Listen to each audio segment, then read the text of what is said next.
Once upon a time, there was a kid who murdered other kids. What's up, guys? Hope you're having a good day and welcome to our 10 Days of Terror Day 1. Today, we are going to be talking about Mary Flora Bella. If you like the video, give us a like, and if you're enjoying the content, subscribe. Mary Bella was a beautiful young lady born on the 26th of May 1957, and she lived in Scotswood, an inner suburb in Newcastle at that time.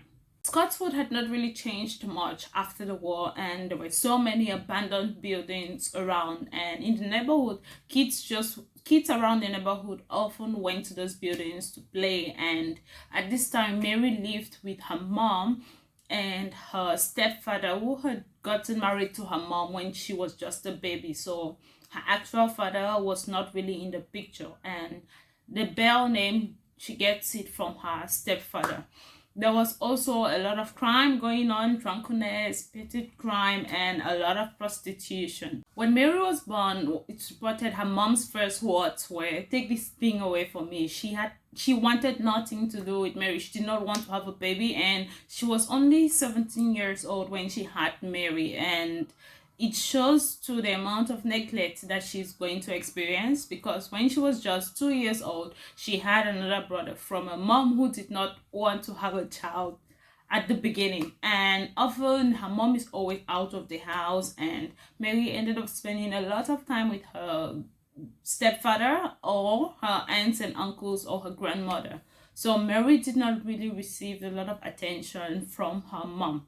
Mary soon made a new friend called Norma Bell, and they are not related. It's just a coincidence that they both have the Bell name. Norma was 2 years older than Mary, but most often acted like the younger one. She was quite simple, probably not fully, her brain was not fully developed, so Mary was more controlling over her. Mary was an absolute terror to her classmates, and they were all terrified of her. Children around just feared Mary because she was always really violent.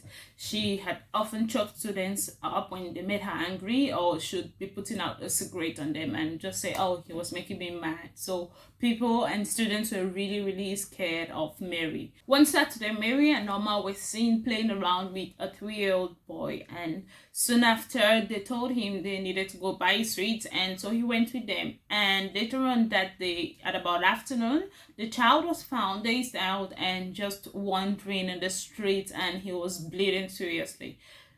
They took him to the hospital and took care of him, but no one could get anything out of him. He could not explain to them what had happened, so no one could point the finger back to Mary and Norma, and that just passed. A report finally came to the police when a mom reported that Mary had tried to choke her child while they were playing, and because it's kids, the police just felt like nothing serious was happening, maybe just kids not knowing exactly what they're doing, which makes sense now.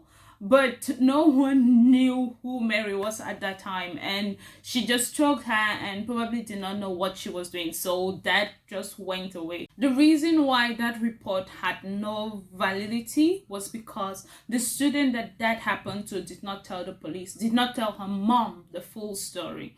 So when the mom went to the police saying that Mary had strangled her daughter, that was just the half of it. What actually happened was Norma had pinned Pauline to the ground, and Mary had choked sand into her mouth.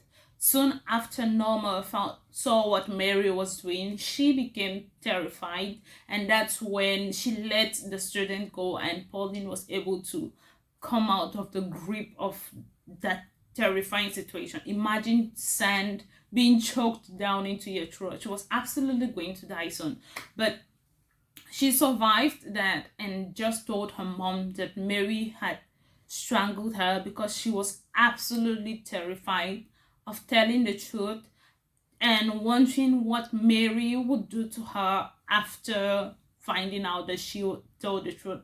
Like, imagine the type of trauma that child had to go through, that she could not even explain everything properly to her mom. So that report went out and nothing happened. 2 weeks after that incident, on Saturday, May 25th, a 4-year-old boy was found in one of the abandoned building upstairs. He was just found lying there by some other kids who had gone in there to play. The kids that had been playing around found Martin lying down and his arms were stretched. There was blood and saliva oozing out of his mouth, and the kids were terrified because they just recognized who the child was. He was one of their friends, and they ran off out of the house to go and ask for help. So some electricians had been walking around the house that day when the boys ran out and met them asking for help.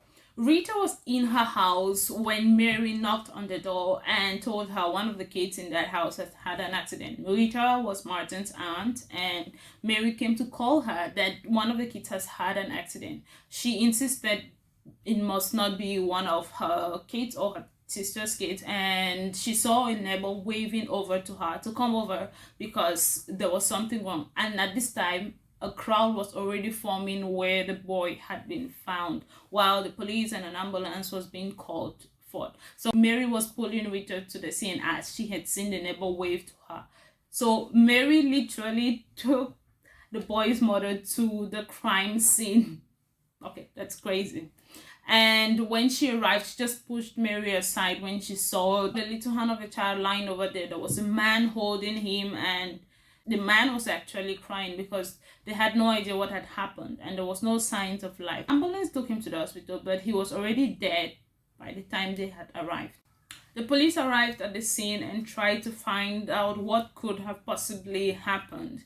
They checked around if the child had fallen from somewhere high, but there was nothing high enough to cause a fatal fall, and he had no bruises on him. He was fully dressed, the clothes had no cuts on it, and there was no real trauma to his body. He had no broken bones, but the police found a bottle of pills just by him. This was an abandoned building. They found a bottle of pills just by him, so they figured maybe he might have ingested that thinking that it was candy or something, being a child.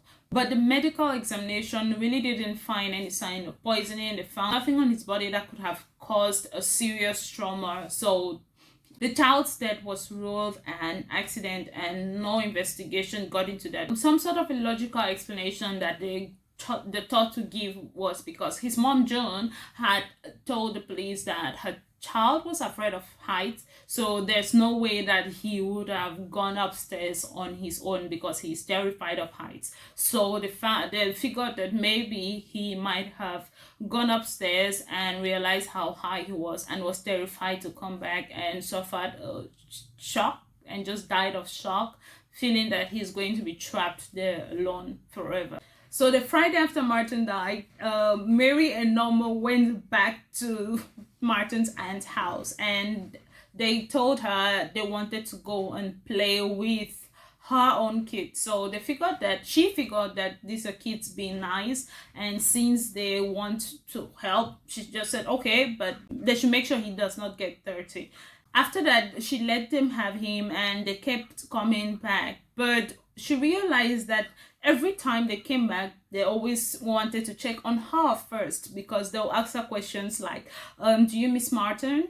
Do you cry for him? Do you feel bad about his death? And stuff like that. And each time, it was just, they were mentally tormenting her. But I'm wondering how kids had the idea to do that. And each time they ask her that, they'll be like grinning and enjoying the fact that they'll just be reveling in her pain, and it was so annoying. At some point she just told them to go and never come back.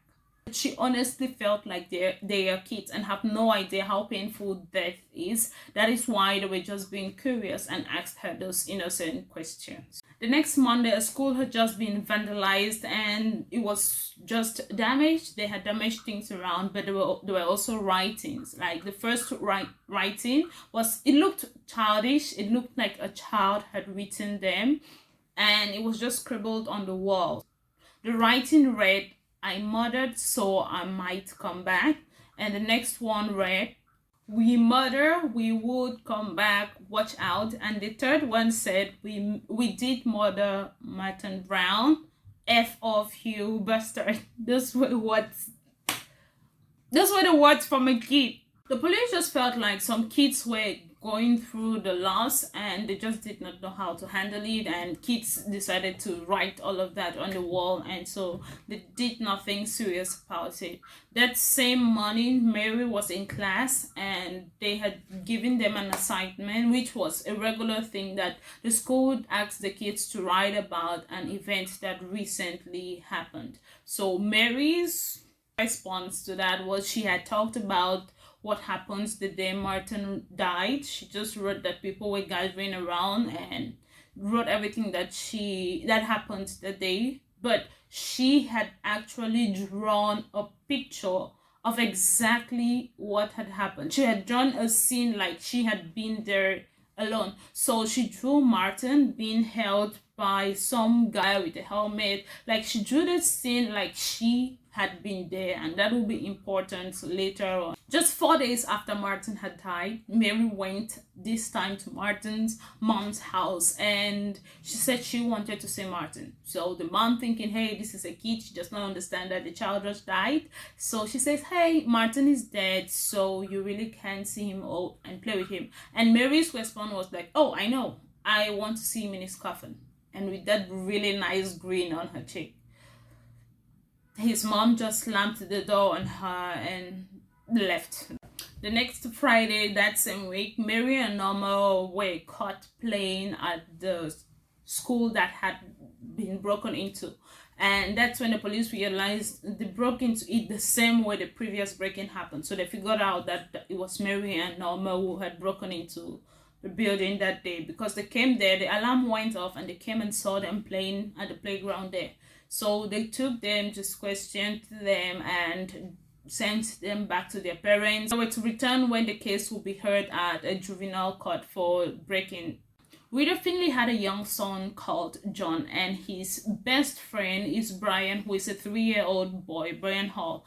Now, John, Rita Finley's son, often played with Mary and Norma throughout the day. On Wednesday 31st, John and Brian, his other friend, were playing together that day, and earlier they had gone to watch a construction site that was being demolished. The mom, Rita, looked for them and finally found the two boys playing there, but it was soon nap time, so she was mad at them for playing around somewhere that was dangerous, and she dragged them back home.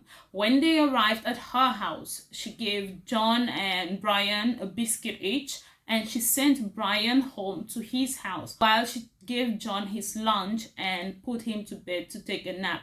Now, Mary and Norma showed up at John's house after John had already gone to sleep. Norma and Mary arrived at Rita's house and they knocked at the door, and Norma asked after John, and she was like, where's my boyfriend? Because she always loved playing with John. But Rita told them that John was asleep and so they couldn't play with him that day.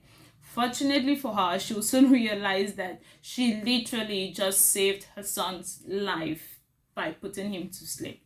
Some other kids reported that they had seen Brian playing around with some other kids by the road while they were riding a bike. So Brian was on his way back, and apparently Mary and Norma might have met him on the road and then taken him to go and play at the Tin Lazy. The Tin Lazy was kind of like a waste ground where there was a lot of concrete blocks on it, and the kids often went there to use the place like a playground. So later that day at about 4 p.m, Brian's stepsister was looking for Brian around because she had not seen him. So she kept asking around and was trying to just find where her brother was. And she met Mary, who offered to join her go for the search. And not long after that, Norma joined them.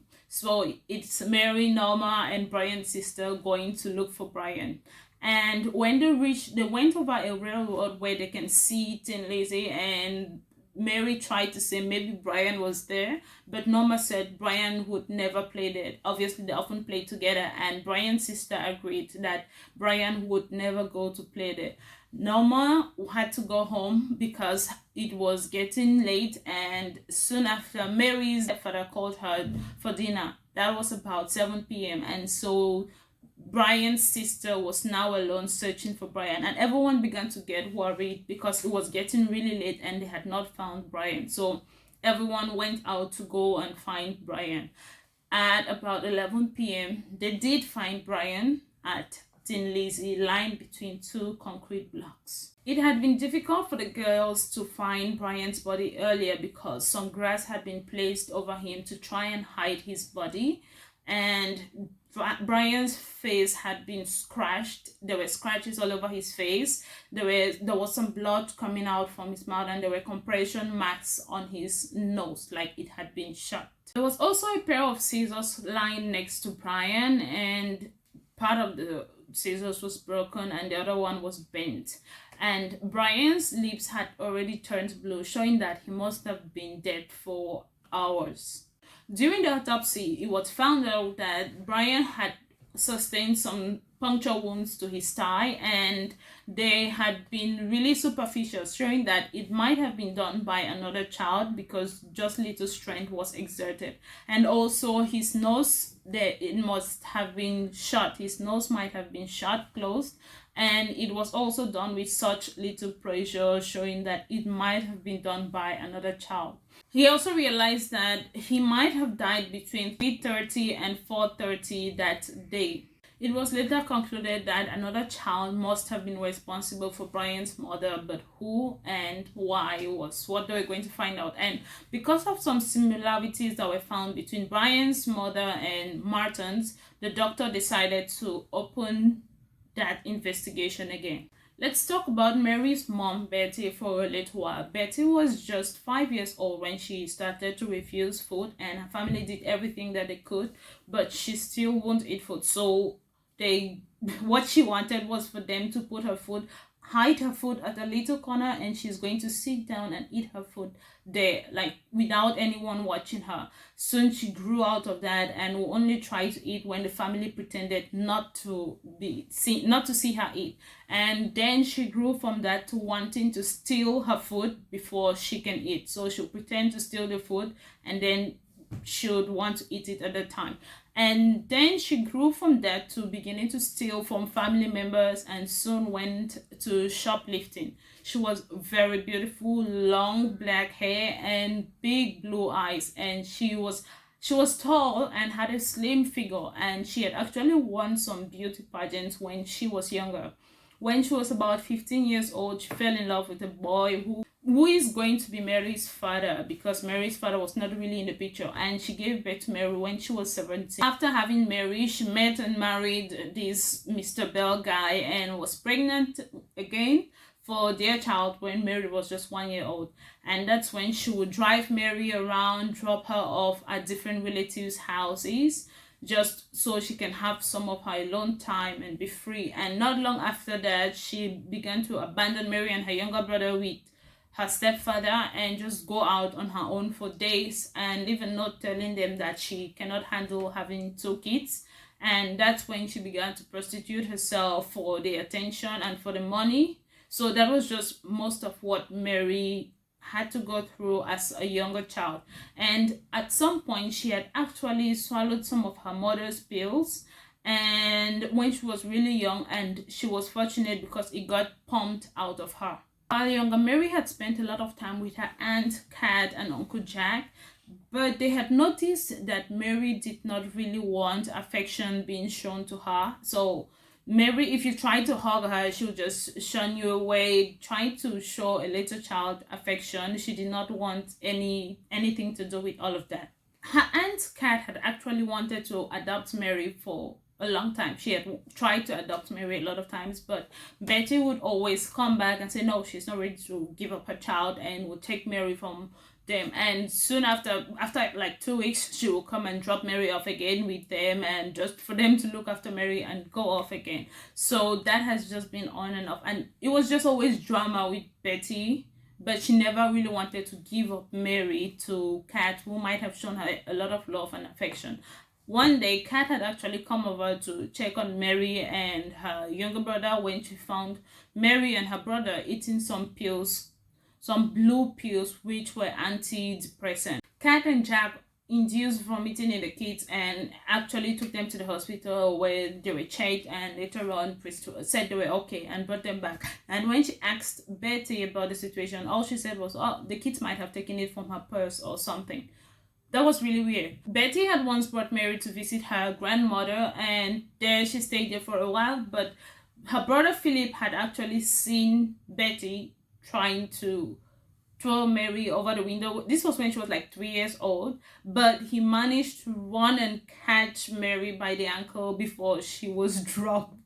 So they began to really worry about, I'm sorry I'm laughing, it's just, this lady was crazy. They began to really worry about Mary's safety with her mom Betty, and so they just kept an eye on her. This time when Mary was 4 years old, her grandma received a phone call saying that Mary had once again, just another day, swallowed some pills and rushed her to the hospital. And when her grandmother arrived, Betty was outside of Mary's room saying that, hey, don't believe her, because Mary was now 4 years old and able to say what had happened.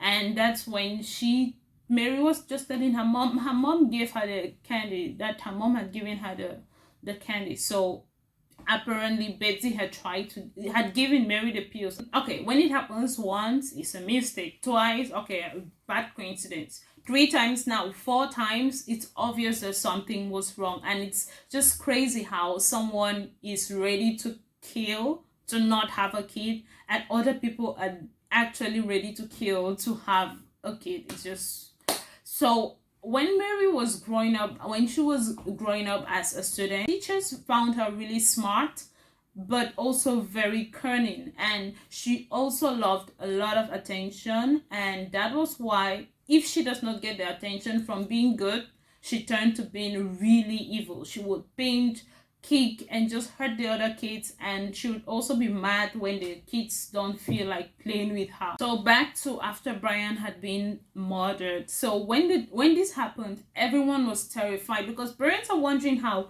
a kid will be responsible for killing another kid and has already killed 2 now. So it's like they were already panicking and trying to find out who this kid was. And during all of these conferences that the police held to try to update the public, they had 2 faces always at the front of it all. The kids paid so much attention, and they were always at the front of these conferences, and that was Norma and Mary. The police decided to send out questionnaires for all kids less than 15 to be able to answer, so that they can get an idea of what the kids are thinking and what could happen. So their parents will help them answer it, and they are going to follow up on answers that came back that were inconsistent, or answers that came out with some leads. So the police were following some leads, and that included Mary and Norma.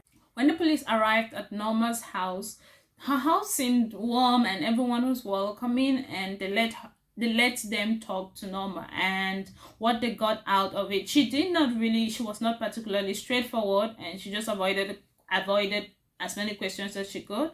But the police gathered from talking to her that between 3:30 and 4, during that critical time when Brian must have been killed, Norma was with Mary. So since their neighbors, they left and went straight to Mary's house. And when they tried to get in, first Mary's stepfather did not want to let them in, but they made him know that they could compel him to come down to the station, and it would be like a different situation. So he let them come in, and when the police were speaking to Mary, they realized that she was so great at diverting all of their questions, and she was just very evasive. And she would probably, when they ask her like a simple question, she would probably be like, yes, oh no, and then give them like an explanation why. And the explanation that she's going to give will be so far out of the question that the police ended up being just confused by the time they were done with Mary.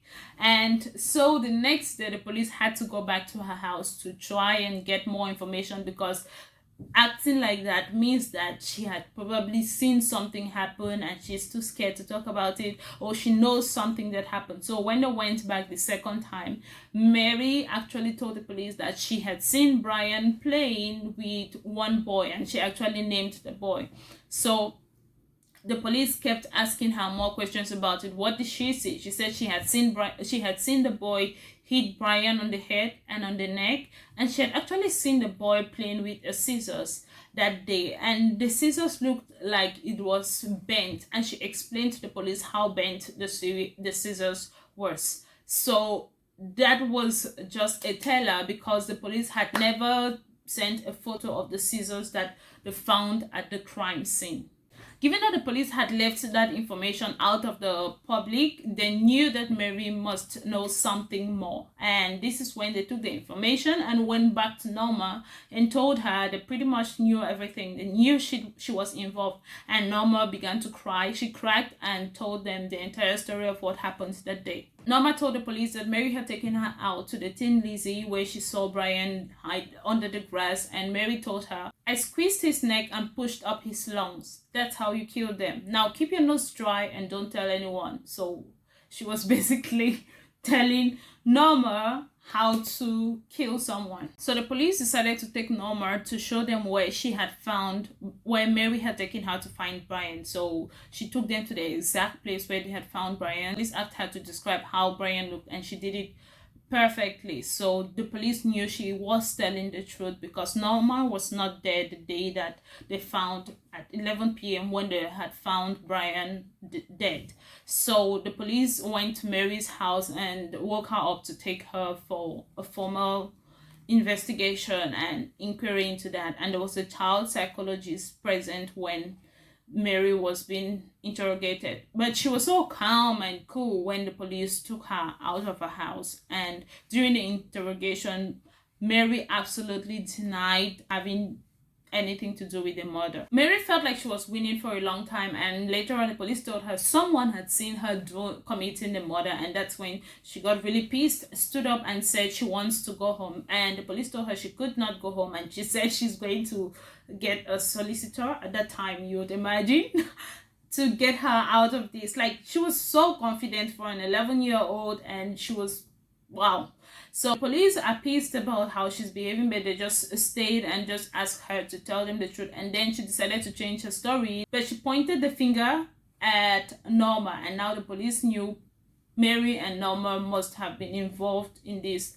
The police then decided to bring up the break-in and everything that they had written on the wall concerning Martin. And Mary admitted to the break-in that they did it, and they had written those things on the wall, but they just wrote it for a laugh, for a simple laugh, that they did not do anything. With that, the police decided to charge both Mary and Norma for the death of Brian, and also the investigation into Martin's death had also begun, and they had found out that it was not just an accident but murder. So the girls were being charged for both murders. The police had a bigger problem where to keep the girls, because there was no facility for juveniles that are going to commit murder, and it was just a really strange thing, especially at that time. They ended up keeping both girls at mental hospitals, away from each other, in separate mental hospitals, and they were being guarded by a policewoman 24/7. During the trial, Mary's mother and Norma's family were present, and they brought all the evidence, and some important evidence was Mary's book, the story she had written the day after, that Monday after Martin was being murdered, and the fact that she had drawn a really explicit picture of everything that had happened. And one key piece of evidence was the fact that she had written tablet over the battlefield that she had drawn around there, and the police had never disclosed that information to the public, so the press did not know about it. It had to be someone who had committed the crime. And also the pictures showed Mary being present there, like no one was able to see her. So they had probably killed the child and was still around when the construction officer came and was holding him up and just wondering what had happened. Throughout the trial, Mary still maintained her innocence and pointed the finger at Norma. While the psychologists tried to talk to them, they realized that Norma could barely understand why she was not allowed to go home. She was always just crying and sad about it, but Mary was just calm and cool, and it was just strange how cool she was about it. The doctor said he had seen a lot of psychopathic children, but no one that's like Mary. She's so smart, so cunning, and so intelligent, which is just as dangerous. When they stood up to give their testimonies, everyone could just see how manipulated Norma was and how manipulative Mary was, because during the trial, every time you asked Norma something, the lawyer would probably have to ask a lot of times and in different words putting it together to try to get a good answer out of Norma, because whenever you ask her, hey, how are you today, she'll probably think you're talking about what's the time, and that's what she's going to answer, and they're going to have to ask her again in other ways to bring her to be able to give them a full or complete answer that makes sense. While when they were talking to Mary, she used the same tactics she had used on the police when they first came to question her. So she would say yes, no, and then give you an answer that is so far out of it, you're just going to be lost. The jury found Norma not guilty for murder and manslaughter because they felt like she was absolutely manipulated by Mary to do whatever she wanted, and Mary was found guilty for manslaughter but not murder for both boys. So she was guilty of 2 counts of manslaughter. But now the judge was worried because he did not know exactly where Mary was going to be kept. He felt like if Mary was an adult by the time she committed these crimes, he would have to give her life imprisonment because he has no idea how long she's going to be a danger to the public.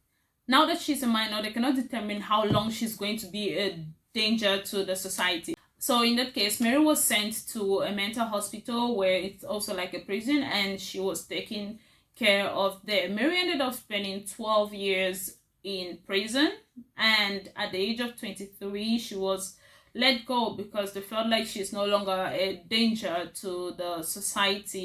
After spending only 12 years in prison for the murders of those 2 precious boys, Mary was deemed no longer a threat to the society, so she was set free, and Mary had a daughter after that. They were both left anonymous, so no one is going to find out who they are, and Mary's daughter had no idea about Mary's past. When the daughter was 14, reporters found them, and so they had to hide under a blanket, but like reporters had already found their face, so Mary went to court to fight to make sure that her daughter remains anonymous. And also Mary had a granddaughter who also remains anonymous for the rest of their lives, because that was supposed to end when they turned 18, but it was extended to the rest of their lives. And what low-key pisses me off, it actually high-key pisses me off, is the fact that someone paid Mary £50,000 to get her to tell the entire story so she can write a book about what Mary did. I mean, those 2 kids lost their life. It's bad enough that she's already out of prison when she actually committed those crimes, and she was smart enough to know that death is a concept that you don't come back from, as if it's a cartoon or something. You don't come back from death. So Mary was smart enough to know that, but she did it anyway. And it was just so sad how many kids she must have traumatized with what she did. I'm pretty sure Pauline was traumatized for the rest of her life. Imagine sand being forced down your throat and you know you're going to die as a kid, and it was so terrifying that the child could not even tell her mom about it. And then Mary got paid that amount of money just to tell the story of the evil that she had done before. Also, it's not just her mom had absolutely neglected her, so some blame should go to her. And Mary's mom actually started appearing in interviews, giving interviews about what her daughter had done, or selling the notes that she had written, given that her daughter had now become, Betty had now become the mother of a famous serial killer. So it was just, she got the attention that she had always wanted out of that. But what do you guys think about this case? I feel like this is worthy of 10 days of terror, because it must be a nightmare to see a child doing that to another child.